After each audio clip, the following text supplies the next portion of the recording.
The original genesis for this project was we came across a newspaper article in 2003 about carbon emissions from farms. And we said instead of taxing that carbon or putting it underground, why not try to use it as a carbon resource to make materials? So that was the start of the project, and again, that was back in 2003. The whole project took about 10 years to go from the original founding idea to where we are today.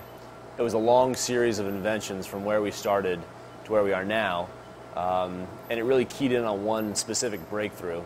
We use a biocatalyst to convert this carbon over into plastic, and the science to do that had actually existed for a number of decades. What had never been done was a way to do that cost effectively. So our big breakthrough was finding a way to make that biocatalyst operate at a very, very high yield. And today we're operating at about an order of magnitude higher yield than the next best. The way our process works is we take carbon that's being generated at different places, such as farms, landfills, wastewater treatment plants, methane-based carbon. We take that carbon, we capture it, we mix it with air, and we run it into our reactor. When it gets inside of our reactor, we first convert it into a liquid, and then as it's going through our reactor, it contacts a biocatalyst.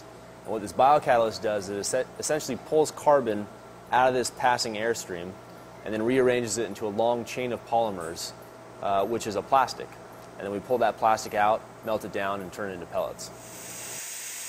At this point, we're making a whole range of things. In fact, the chair that I'm sitting on here is made out of air carbon. We're also now making cell phone cases. This is what it looks like when it comes out as pellets. But we're now getting into automotive, food storage containers, films, a whole range of things.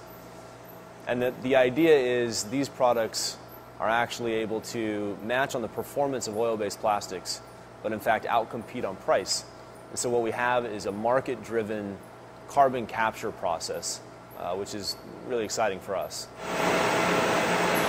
Each one of our grades of plastic have a different carbon footprint, but we recently had a third-party independent analysis done that verified that each one of our grades of plastic actually sequester more carbon in the production process than they emit. So every single grade that we make is a carbon sink. So this product here, and this product here, this is all actually pulling carbon on a net basis, including the energy, out of the air.